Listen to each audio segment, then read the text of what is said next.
Hello and welcome to Nitro Talk. What are we going to be talking about today? Nitro engines, believe it or not. If you're into any of this stuff, I really appreciate your support. Thank you very, very much. Like and subscribe, all that good stuff. I love the Hyper 3 port. I think I've said that once or twice. And it is in its prime. It's not starting to go downhill. Still got great compression, great power, great performance all around. But I have been running it for quite some time now. I've got a lot of videos of it. I want to do some testing with pipes. We're going to do some classic pipe testing like the JP3, stuff like that. And the Hyper 21 3-port would be perfect for that. But like I said, I've got a lot of footage of it already. I've been running it for a long time.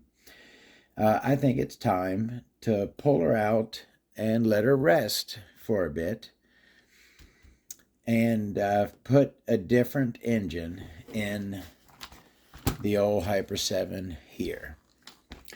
So that's what today's video is going to be on. I would like the help of you guys, my community, in helping me select the next engine to go in the Hyper 7 buggy. How's that? Looking forward to checking out some engines. All right. One of the things I was thinking of was that Falcon that we just looked at the other day. I think that would be interesting to see that rare old engine run. And I think it would run decent. It seems to be together enough to run pretty good. So maybe that. And, I was thinking about this, but then I was thinking, this is really all this really is an SH 8-port. This is the Dynamite Platinum 21 XP. I've never ran this specific engine, one of these Dynamite Platinum 21 XP engines. But I have ran many similar SH 8-port engines. So, it's got an 8.5 millimeter Venturi in it. Look at that. I'd like to see this run, but I kind of pretty much know how this is going to be. You know what I mean? But like I said, I never ran it. That's an option right there. Now, I would appreciate if you see an engine here that you would like to see run next in the buggy, go down, write a comment, let me know which one you're interested in seeing. All right.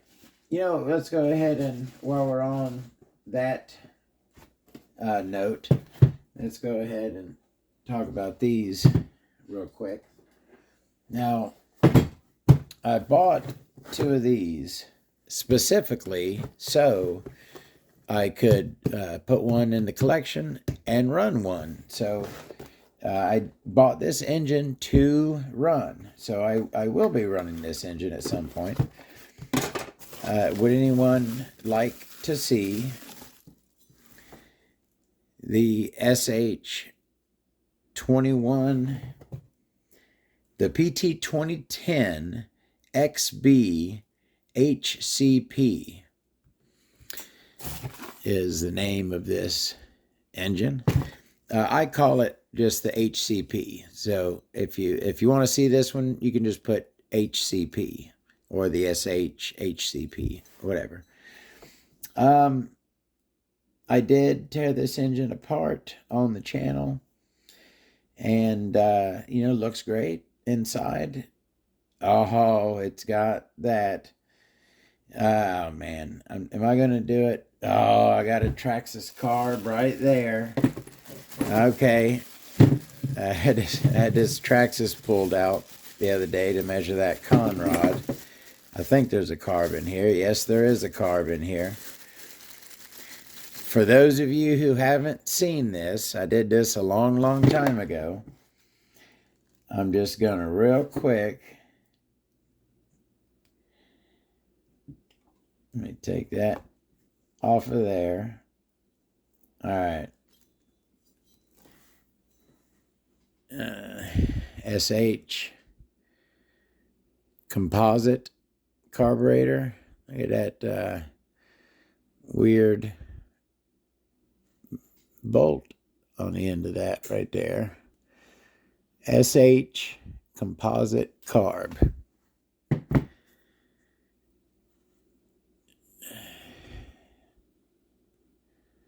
Traxxas composite carb. Now,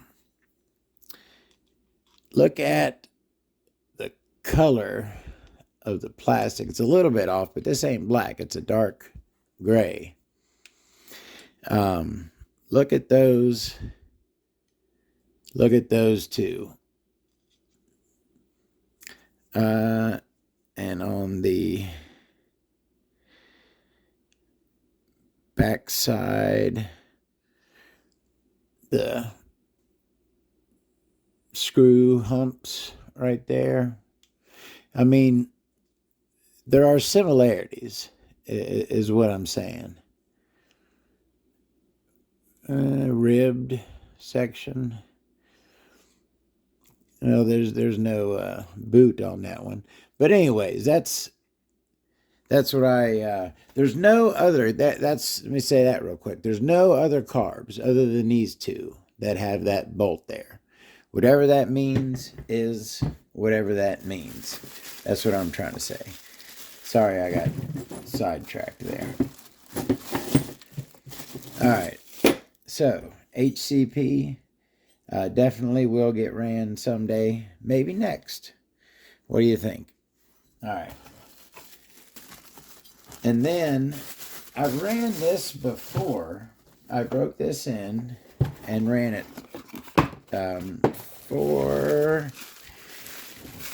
a gallon and a half or so. Maybe 2 gallons. You got a little bit of wetness there on the crank. I did run it for a little bit. This is the PT003. Is what this one is. PT003. That is its original carburetor. Got a different carb on it. Looks like an alpha carb, don't it? Anyway, this was a good running engine. It's still got ready, could go back in. Sorry if this video is dragging. So the SHPT003 or the Greenhead SH, if you want to see that one. I don't think I've ever, I ran this a couple years back. I never got any footage running that engine. All right, so that's the SHs. Oh, this was a kind of cool idea that oh, look at me. Not paying attention. This is kind of a cool one that I think would be interesting to see. It's been a while probably since anyone has ran one of the old style Hyper 8-port. Hyper 21 8-port. With an axial carb on it. The original carb that came on this sucked. Is that it? Yeah, that's it right there. The old dreaded OFNA 3-needle, the old one. Now, I'm sure this has probably been rebuilt and it probably works fine now, but these carbs were known to leak out of the third needle. Let me see. Oh no. Yeah, this one has not been rebuilt. And as you'll see, those O-rings are dead flat. No kind of, watch, you can screw it in with your fingertip. Don't even need a screwdriver. Hold it in. Look, I'm screwing this thing all the way in. Look, bloop, all the way. No tension on that. But that can be rebuilt with a proper fresh O-ring, and that carb will work fine.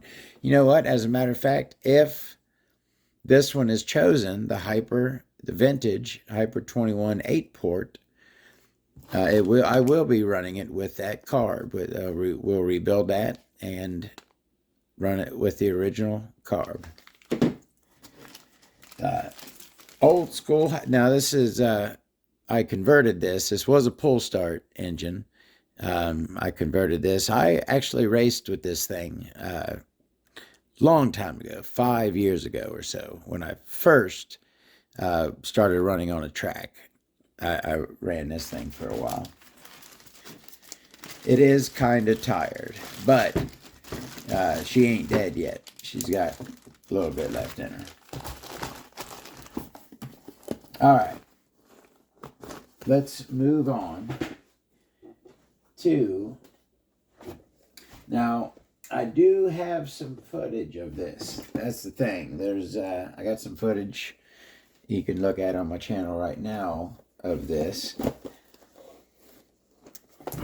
Again, I bought 2 of these so that I could have one to save in the collection and one to run. And run it, I did. Is this the, which is which? Plastic bag with desiccant. That mean that's the brand new one? Yeah, no, that's the used one for sure. Got the witness mark on the bearing. Pretty, clean. I cleaned it up. It is,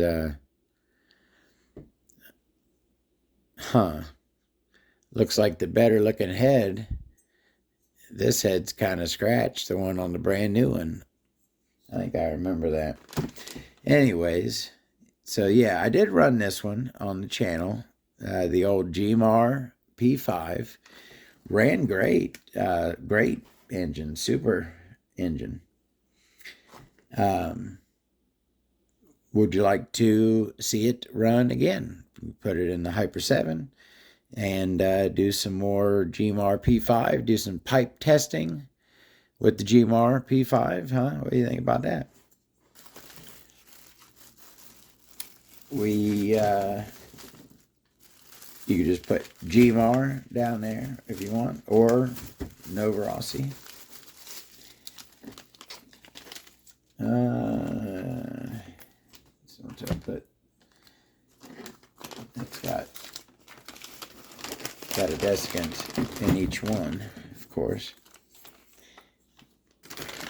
All right. So I really like the GMR. GMR was great engine. Duh, I just said that. All right, not a whole lot. We got just one left. Yeah, we just got one left. No. We got 2 left. The rolling. I think it would be cool. Now this is one that I really did not ever think, not ever, that I was ever going to run again, but I wanted to really preserve this engine. This was one of the only Novas that I bought brand new to race, to actually use. Years ago, about 4 or so. Oh man, no, what am I thinking? Holy crap, time flies. They went out of business 4 years ago, I just realized. Pretty much. So 5, 6 years ago. Anyways,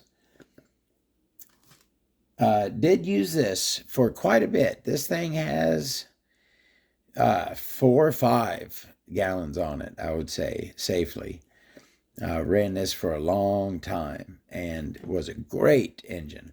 And it definitely still has plenty of life on it. This is one of the ones with the shifted carb. See the carb shifted over to the side there? As you can see, even though it has a sweet Novarossi head that I would normally never run and get wear on it, this is a 6-bolt head, and I didn't have anything to replace it with, so I ran it. I did not put protectors on it. No, I guess I didn't want to. And I wasn't running it in the street. It's dirt. But yeah, the dirt did wear on it a bit there. I certainly did flip it.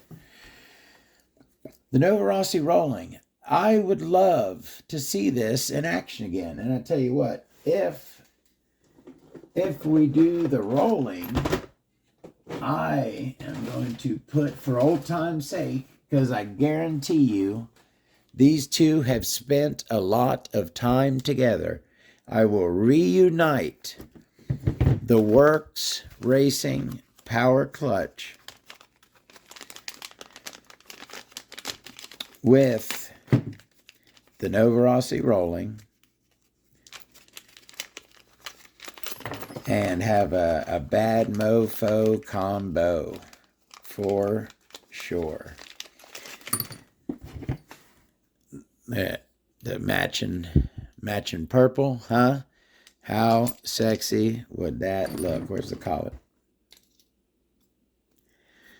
Put that collet on there. Put that flywheel on there. I almost want to build this thing. I do. I want to put this thing on here.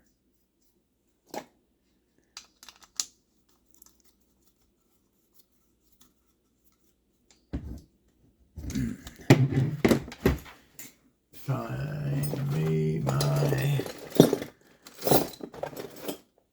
this thing so I can hold my Tifuses there. Come on now. There we go.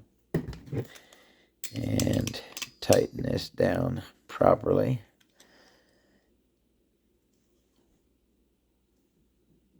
Good and tight. Flywheel in place. Where's our other shoe? The shoe hiding in the bag there.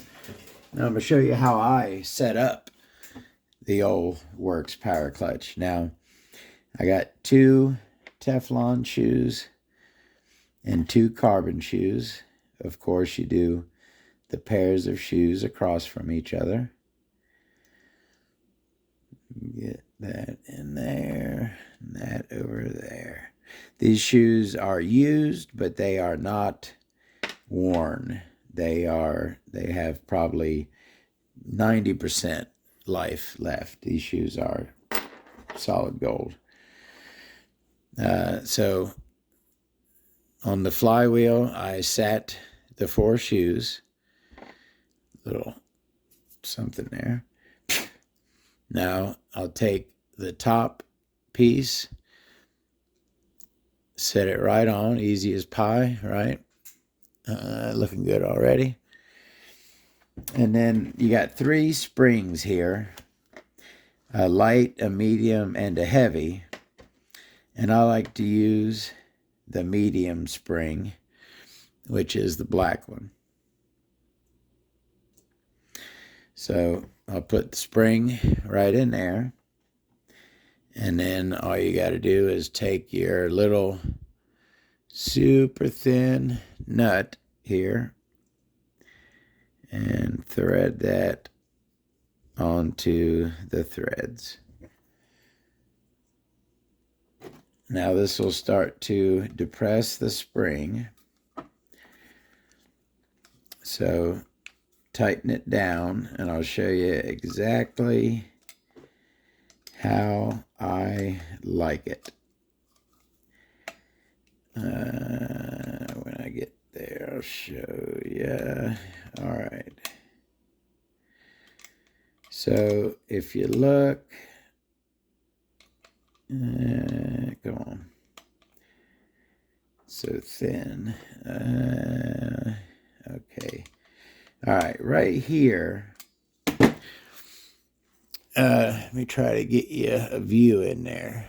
So this right here is what I call flush. We have only the nut sticking up. The flange at the bottom of the nut is flush with this top piece. You see that? Flush. Once it's perfectly flush, 1/4 turn tighter, clockwise. So perfectly flush, and then another 1/4 turn clockwise.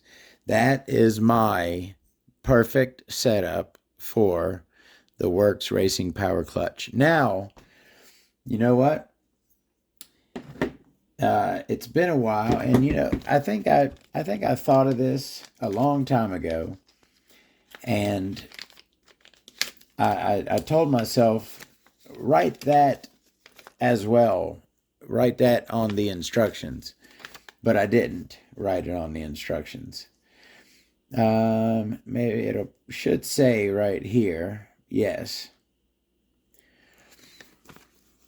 The spring is next. Being able to do its gold spring. Apply some blue thread locking compound to the first threads. I almost forgot. It's been a long time since I've done this clutch, but it is very important that nut will loosen on its own if you do not Loctite it. So I'm going to take it off, and I'm going to build this properly. You know what?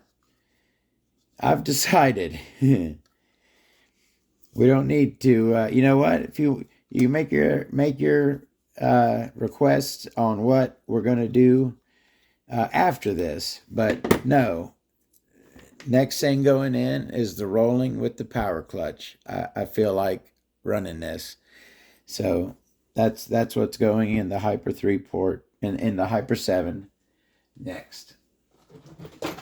Let me get my blue thread lock. Thank y'all for being here with me, and I appreciate everyone who comments. I appreciate everyone who watches.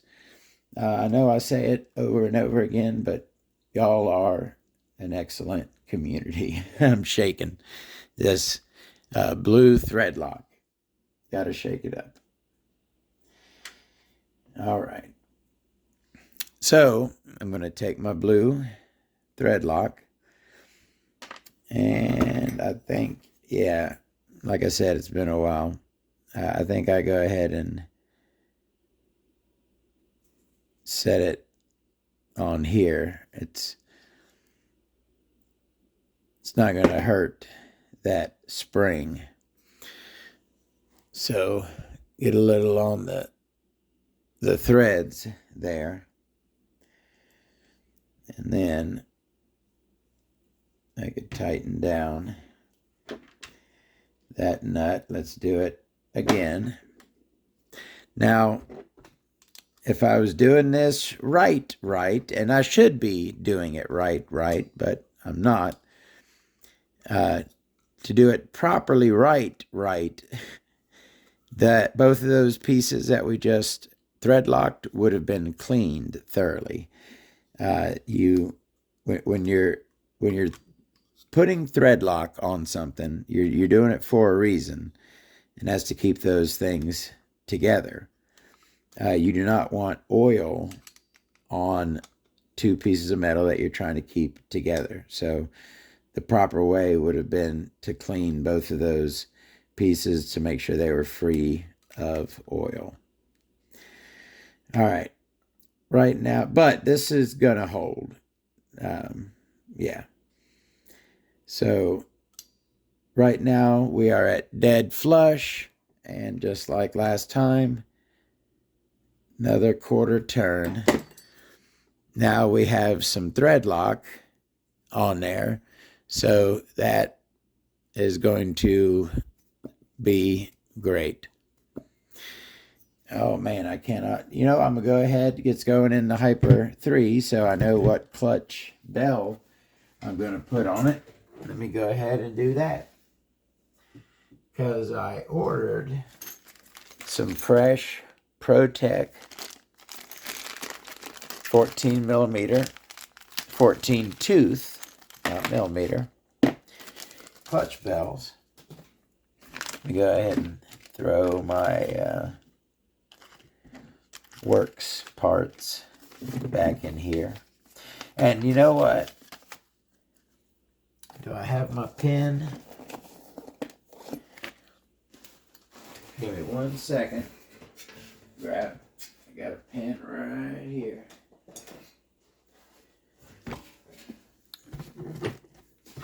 Make sure. And you know what? Right on the outside where I'm going to see it, thread lock. Hopefully, when you ever use that again, I got my reminder there, thread lock. All right. What are we doing? We are going to install the clutch bell on here. So I'm going to need some shims.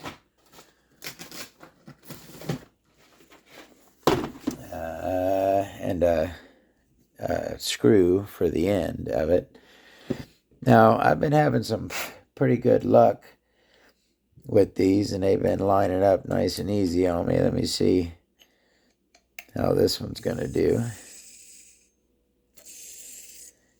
I think that's fine. I think that bearing can sit right there. It doesn't need a shim underneath it. That's perfect. And so I'm going to need,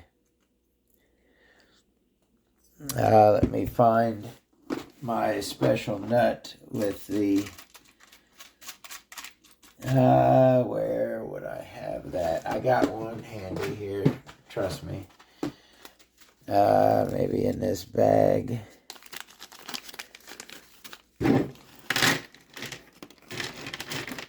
Yes.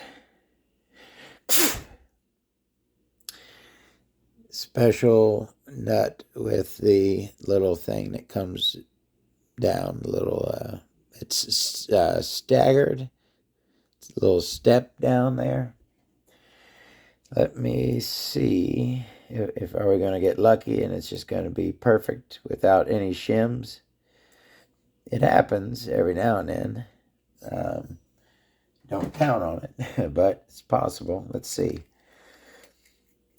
It looks like this isn't going to go down. It's going to lock up. Oh, come on now. No way. If I tighten it, it'll lock up. Oh, yeah, that's going to... no play. You got to have some play. Yeah, that's locking down on the bearing. I think we need another one with a, the heck? What do we got there? Was that on there? Did that? come out of the... I don't like that. You see that?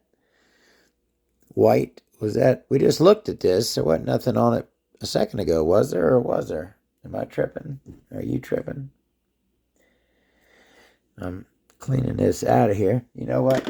I can't even use that one while cleaning it. I got another nut somewhere. I might need to shut this off and look, because while I definitely know that I have it, I don't know exactly where it is. So give me a minute to find what I'm looking for, and I'll be... All right. I couldn't find my other screw that goes on the end with the deeper step thing. So I found a washer that went down into there, sits on top of the crank. That way this does not compress the bearing. So now all I need to do is shim it. I test fit it and it had a little bit of play. So I'm going to try two standard clutch shims. And I'm going to put those on here. And they go all the way down, just like such. Oh.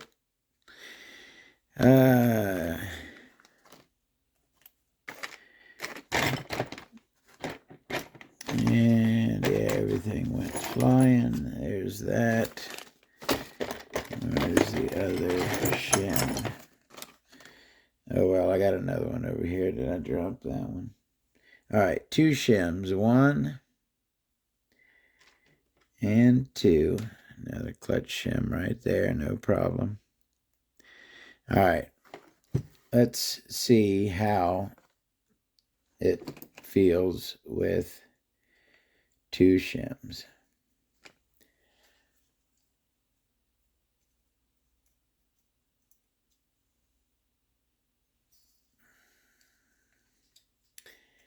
Make sure they are in place.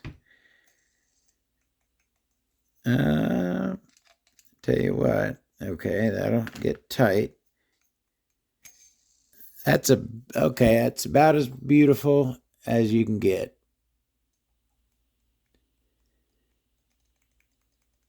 It's got some play, but just a tick. Spins beautifully. That is exactly what you want. So I'm gonna lock this down. Very good. Nice and tight on our clutch bell nut there. And double check, make sure you got your little bit of wiggle and it spins freely. And that clutch is ready for installation on the Hyper 7. That engine is ready for installation on the Hyper 7. Am I going to throw some caps on it, or am I just going to throw it back? I made a mess here digging around looking for... Got my clutch tray out here. What bag did I have this in? That one. All right. This engine's open. There's no caps on it, so I want to make sure nothing gets in there. I'm going to put it back in its bag. So, in the next video, don't really have time to do it now, sorry, but we'll get it in the next day or two. We will have another video where we install the rolling. I mean, you've seen me install engines in the Hyper 7. We might not have to do that. Maybe I'll just go ahead and throw it in and we'll see it on the track. Who knows? But I'm looking forward to running the rolling again. I really, really love this engine. like all of them. All right, before we go, I did, though, big mess here, sorry, I'm just going to go like that. I did really quickly want to touch upon the final engine that was going to be up for seeing which would be next in the buggy. This is another, believe it or not, yet another of my favorite engines. An engine that, like the rolling, I tell you what, if I got 3 gallons on the rolling, I ran like 3 of these engines and put 5 or 6 gallons on each. I ran these engines to death for a few years.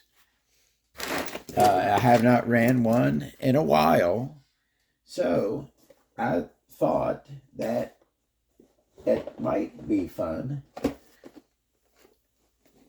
to run a Trackstar. I haven't ran a Trackstar in a while, like I just said.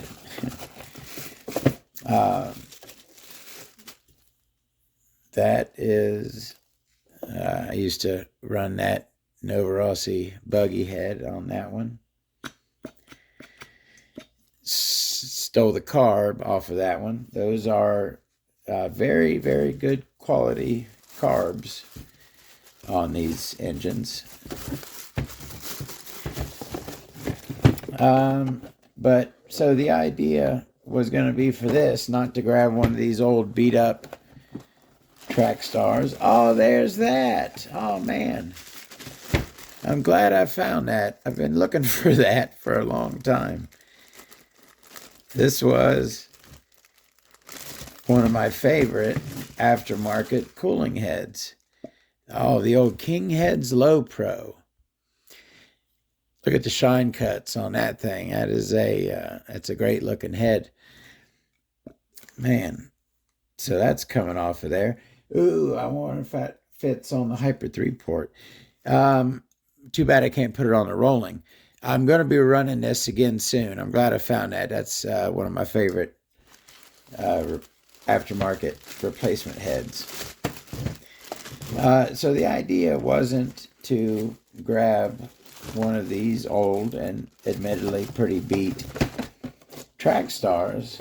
No, the idea was to grab one of these brand new, never opened Trackstars. Vintage. You can't get those no more. See? Save your stuff. Oh, it's just a Trackstar. You can't find a Trackstar no more. You got your pineapple coolant is all you got left. Now, I discussed these on the channel a couple times, and we compared. Now this right here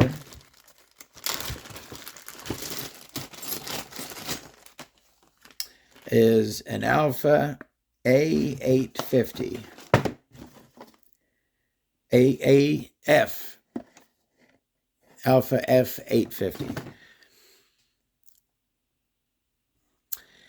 And as you can see, it says Alpha Plus on the carburetor. If we take our Trackstar right here and we remove the carb from it, you will see that is that. That is the same carburetor. Just one says Alpha, one says nothing. These crankcases are different, but the Trackstar came with different crankcases. There was, throughout the life of the Trackstar, there was at least 2 or 3 different crankcases. Let me see which one's on, if it's the same. That's the same as that. Let me take a peek in here real quick. Yeah, that looks the same as that. This is another new one, but not sealed. I don't think this one ever came sealed. I left that other one sealed because it was, but yeah, that's a brand spanky Trackstar there. You know, we're going to do all this stuff eventually. Eventually, we're going to be running all of this stuff. Why am I trying to spin that? Do as I say, not as I do. Don't go spinning motors over when they're brand new until, you know what? No. I've had this apart. I know that I've had this engine apart and back together. So yeah, it's fine to spin over. It's been inspected. There are no metal shavings inside.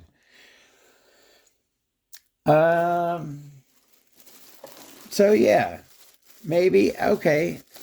Maybe I made that decision too. I don't know. Maybe after we run the rolling for a bit, then we'll break in and run a brand new Trackstar. How about that? What do you think of that? Anyways, my whole point here was the Trackstar was made by Alpha. It's basically, look at those back plates. One says Alpha, one does not, but they are the same. Alpha made the Trackstar. All right. Are we done with this? Yeah, we got through. We talked about everything we wanted to talk about. Yeah, I think now if you still have an opinion, if there's one of those other engines, hey, it's got to get ran eventually. You know what I'm saying? We'll run the rolling, then we'll run the Trackstar, and then we can run whichever of the other engines y'all feel like. Or do you want to see the Alpha here go?